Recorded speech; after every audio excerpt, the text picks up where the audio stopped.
Hey, many people have asked me lately about my pinhole. Hey, many of you have asked me lately about my pinhole photography, my process, my tools. Sean sent me a long email last week asking about these things, so I thought that let's make a video of a pinhole photography about how I do it. Now, pinholing, is that a verb? Can I use pinhole as a verb? Now in this video I will. Pinholing is a little bit of an acquired taste. Pinhole pictures are always a little bit soft and fuzzy, and that may be the reason why some people don't like them.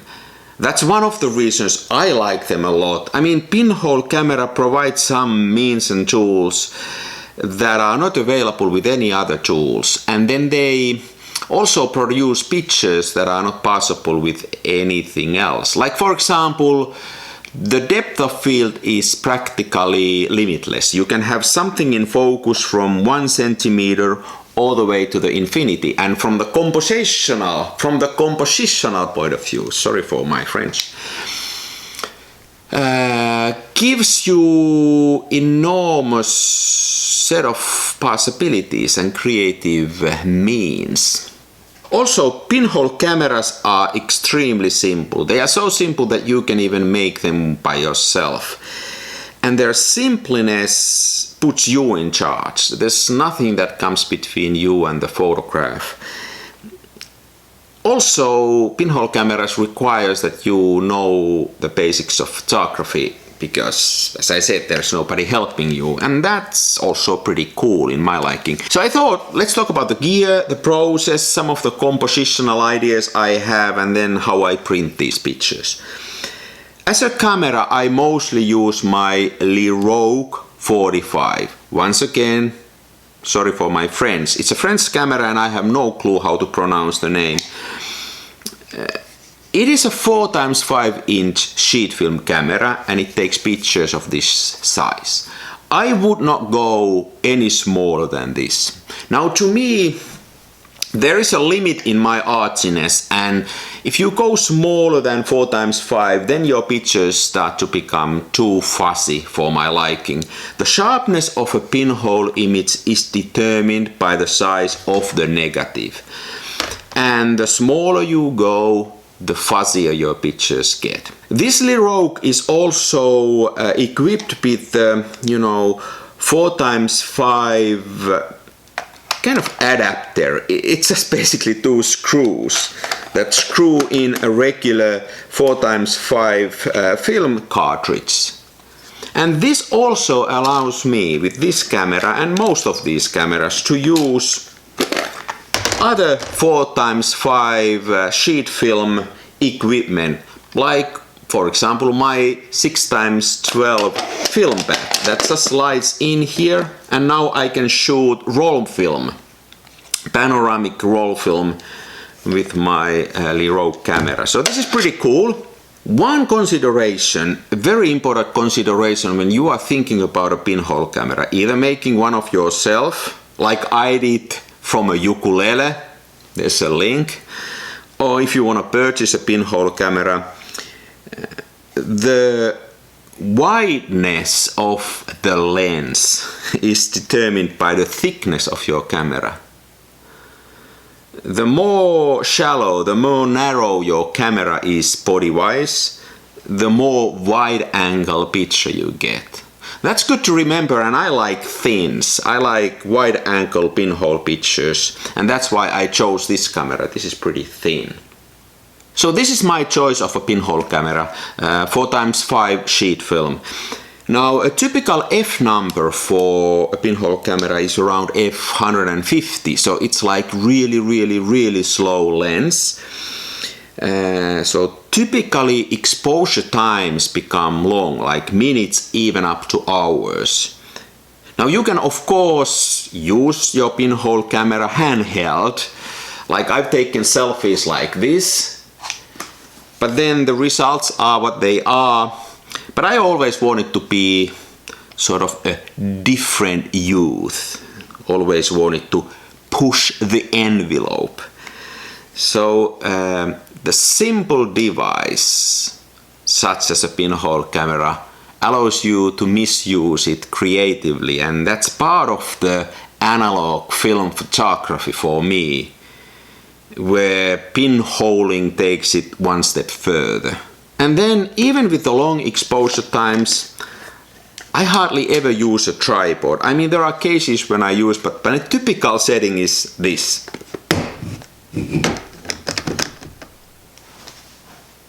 And here we take pictures like this. So leaving a tripod home when pinholing, that also pushes you to do things differently. Now, there are cases where pinhole camera totally requires a tripod, and I'm not against tripods. I mean, this is becoming a joke already here. To measure the light, the exposure times, I use my phone and an app called Pinhole Assistant.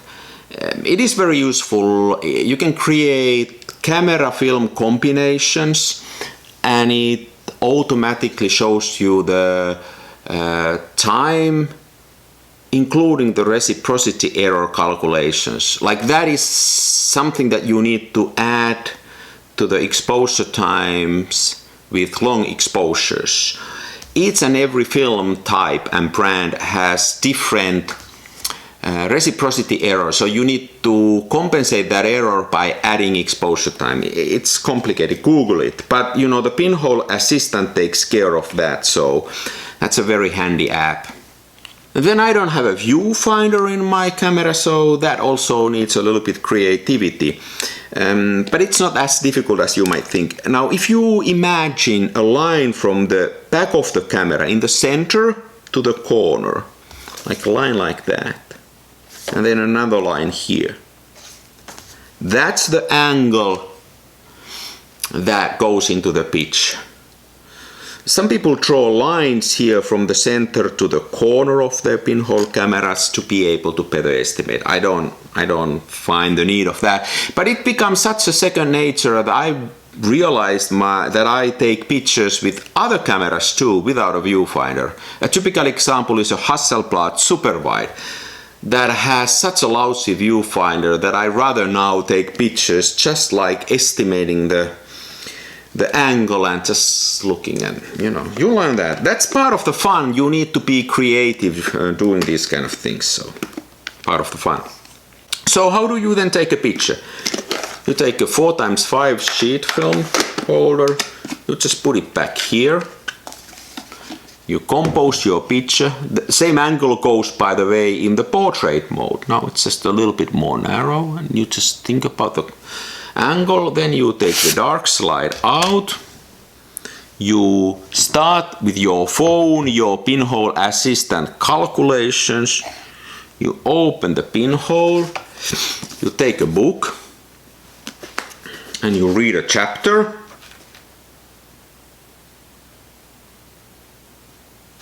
And then when your phone says that it's about time, you come and close the pinhole and you put the dark slide back.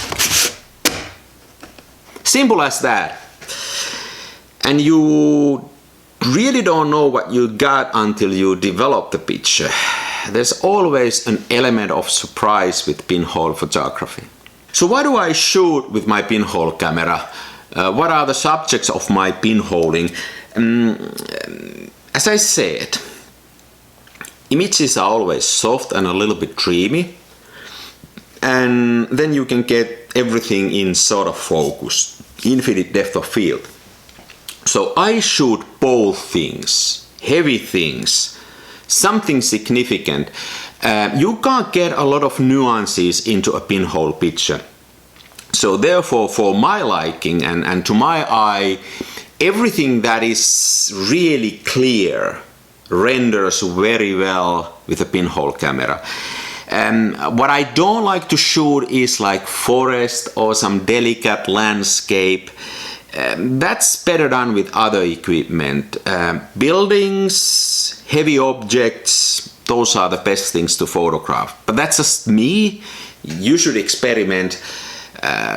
I just don't feel like Pinhole should be compared with other photography, also from the compositional and subject point of view, because it's such a unique tool that I suggest that you sort of seek for yourself what works in your photography, what makes your pinhole pictures tick. Don't believe me, I'm just this dude, I don't know. And then, by the way, something I also want to shoot with a pinhole camera is movement. Like, I've shot a lot of these pictures at my boat with a long exposure time, where the boat is moving, but in the boat is stationary. And since the exposure times are so long, this is a really unique way of creating images to emphasize the movement and to sort of turn it upside down. Once again, experimental, something that is not necessarily possible with any other tools. I mean, in the middle of the day on the lake, you can't get minutes of exposure unless you are using a pinhole camera. So, softness, infinite depth of field, freezing the moment, you know, working with the movement. Those are some of the ingredients that create interesting pinhole photography. And at least I also think about my subject based on those characteristics and those sort of limitations, if you will, that I try to turn into possibilities. So then I got the picture taken and I want to develop it. For the black and white pinhole pictures, I use almost only Rodinal and I use stand development. The reason for that is that with Rodinal, with stand development, I get more grain that I like, and then I also get more even exposure because the stand development develops everything. Even if your picture is little bit underexposed or overexposed. That's something that easily happens with a pinhole camera. Stand development makes it possible to even those differences out and actually get a decent picture, even if you calculate the exposure a little bit wrongly. And by the way, why do I like grain in this case? Now, even if the image is soft, the grain is always sharp. And if you carefully look at your pinhole pictures, that makes a difference. A grainy film for pinhole pictures is a good thing. That's why one of my favorite pinhole films is Fomapan 400. It's fairly grainy. This combination is almost brutal in any other circumstances, but with pinhole pictures. Now there is something with the fuzzy, soft image and hard, punchy grain that just works for my liking, and this is the combination. Now I use what's this called? Stearman Press SP45 development tank for my 4x5 sheet film. This is a pretty cool tank for sheet film. And so in the darkroom, in the darkness, I take the film sheet out, exposed film sheet. And there are tiny holders inside of here. You put the film into this tiny folder. So you can develop 4 sheets in one go. You put it there, you close it. And then first I pre-wash it. I put just water in it, 20 degrees, and wash it about 3 minutes. Now, pre-wash is really important if you do stand development. In films such as the large size sheet film and 120, there is a layer that prevents light from reflecting back to the film. I think that is called an anti-halation layer. Anyway, that's the green or blue stuff that you get out of the film when you pre-wash it. Now it's important to get that layer off from your film, because what if you don't get it off and you stand develop? What happens is that as your film is developing in the tank, And according to stand development, you are not supposed to agitate it. The layer starts to, peel off, and it starts to move inside of the tank, and it creates uneven developer within the tank and produces uneven development for your film. Through experiments and just, common sense, I totally come to the conclusions that large size film and 120 film needs to be pre-washed, and especially if you use stand development, it is mandatory. Otherwise you create particles into your developer that move around and mess up the development. I know I'm preaching a little bit here and some people just don't believe in me, but you should. I'm typically right about these things. So after 3 minutes, I pour the water out and I put in 1 part of rodinal, 100 parts of water mix. So this tank takes half a liter of developer, 5 milliliters this, and then water on top of that. Now this is a really mild mixture, so it takes an hour to develop. First you agitate about a minute, you let it stand for 30 minutes, you come back, agitate a few times and let it stand another 30 minutes. And then it's developed.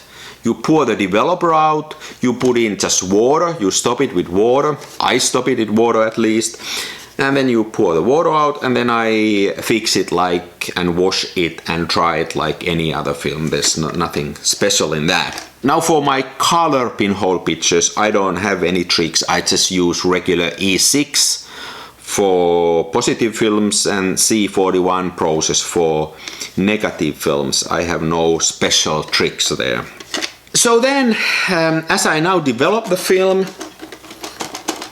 and I got the ready film out,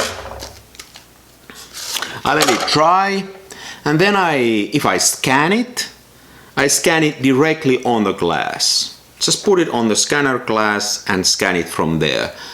I have an Epson V850 scanner, and it scans from the actual glass, gorgeous pictures, so that's okay. Now for the darkroom, I have a few tricks. Now typically a pinhole picture has very light whites and very dark darks, and then you need to deal with that in your darkroom process. I use multigrade papers and Ilford multigrade filters for that. So typically when I do pinhole pictures in a darkroom, I need to do pretty extreme split printing. That means that I first use a filter, something like a 0 or half, really low contrast filter, to get all possible nuances to my picture. And then I use and punch on top of that picture something really strong with typically with the filter number 5 or 4.5 to get the darks really pop out and really make it punchy. If I only do it with a very low contrast, then it becomes sort of like anemic. So with a pinhole picture, my trick is to really go low with the contrast first to get all the nuances out that I possibly can, and then punch a short injection of really bold blacks with a high contrast filter. Kind of extremes. So that's basically my process. I don't know if you got anything out of this. Now lately I also been framing my pinhole pictures. And you just believe me, if you go and frame your pinhole pictures, they turn out like no other pictures. There is something in the nice framing and then a pinhole picture. Probably became clear to you that I currently love pinholing, and it's something that I do constantly. And I'm working on an exhibition where I'm gonna show some of my pinhole pictures. It's amazing how much fun you can have with a simple wooden box and a tiny hole in it.